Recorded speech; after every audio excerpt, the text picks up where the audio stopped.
Hi, and welcome to the second destination of our French road trip. After Provence, we're heading to Semur-en-Auxois. The journey has been 155 miles with a recharge and breakfast at the Aire de Villeneuve-Vilsoin, and another whilst we visited Fairytale. We arrive at our hotel at around 2 p.m. and find a space so we can recharge here. There'll be more details on that journey in another video. For now, let's check out Semur-en-Auxois. And we'll start with our accommodation, the Hôtel de la côte-d'or, a great little hotel with EV charging and just a stone's throw away the Porte Sauvigny, which is going to be our entrance to the historic town, which coincidentally is right next to the tourism office. The Porte Sauvigny dates from the 15th century and serves as a gateway to Semur-en-Auxois, which from now on I'm just going to refer to as Semur. You know where we are. And to be specific, we're in the north of Burgundy, around 315 miles from Calais, or a 5.5 hour drive. And then you arrive at what could be a movie set.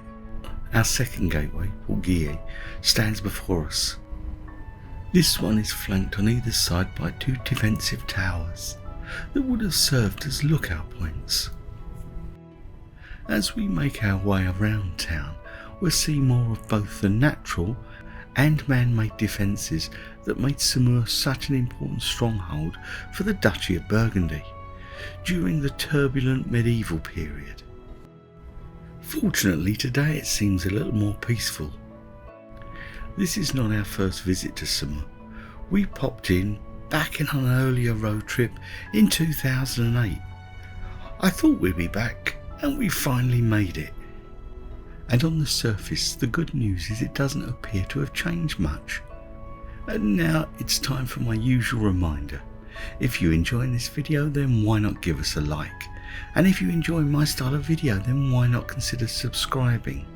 And don't forget to hit that notification bell so you don't miss the rest of this trip and any of our other travels. Now back to Semur. This is midweek in early September, and although the weather gods have not been kind, I'm having a great day. It's my birthday. But the 28th of September 2008 seems to have been a brighter day. See, I said not much has changed. Now we're going to make our way along Rue Buffon. Our aim is to head to the Notre-Dame de Semur-en-Auxois, the spiritual centre of Semur, and you can probably see why we're drawn back here. But there's another reason you'll see a little later, something we missed on our first visit. As you can see, there are plenty of places to get fed and watered, but despite Semur's obvious charm, it's still relatively peaceful. We're now at Place Notre-Dame, and to give you an idea of the size of historic Semur, it's about a 3-minute walk from the tourist office. That's if you haven't been tempted into a cafe en route. But we're here to take a look at Notre-Dame de Semur-en-Auxois. This church began in the 13th century, a magnificent Gothic church replacing an earlier Romanesque structure, and it reflects the prosperity of the town during the height of the Duchy of Burgundy. Let's take a look inside. There's a soft stillness beneath the soaring Gothic vaults. Look up and you'll see the ribbed ceiling drawing your eyes skywards. The quality of the stonework, especially in the chapels, and the detail and beauty in the stained glass. I think it's best I let that do the talking, and I'll rejoin you when we exit.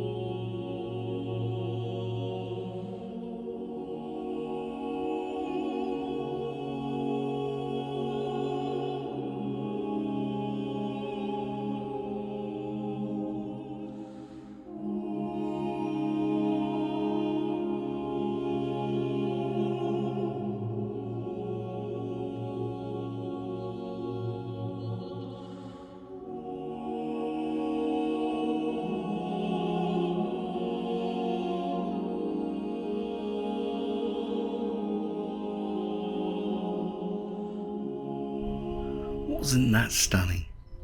Anyway, we must get on and we're going to head down to the river. Let me explain. When planning the whole trip, Semur popped up as a possible stopover, and I was in two minds as we'd already visited. But then I checked my images and those on the web, and there was a whole bunch from the riverside that I thought I'd missed on our last visit. So it was a no-brainer. This had to be a stopover, and we had to make our way down to the River Armançon. It's downhill but not too bad. Google tells me it's less than a 40-metre drop from the church. The river was utilised in many ways, with water captured for washing and to support the tanning industry, powered by water wheels that lined the river. There are also water mills to grind the flour for the bakers of the town, and there's still evidence of that on the riverbanks to this day. Strolling along the riverbanks, you then get possibly the best view of the Tour de la Prison. Originally part of the town's defences, built in the 13th century, it was later repurposed as the town's prison. The second tower in the background is the Tour de la Gehenne, and the beautiful little bridge is Pont Pinard. These are the views I came to capture. Looks wonderful, right? Now, about that tower and its name. It comes from the biblical Gehenne, a term associated with torment or hell, because yes, it was said to be used to detain and torture prisoners. Sorry, didn't mean to bring the mood down. Standing on the Pont Pinard and panning around, you get great views of the town, built on magnificent pink granite, and you start to understand what a great strategic location Semur is. As we follow the river around to Pont Joly, a walk of just a little over half a mile, where the River Armançon loops back on itself to create a tight horseshoe shape. It emphasises that opposing forces would be hard pushed to mount a surprise attack on the town.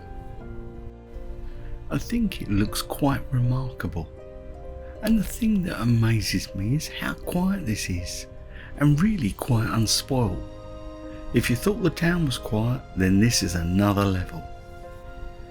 As we circumnavigate the town, following the river along its natural path, we come across another of its little bridges, the Pont de Minimes.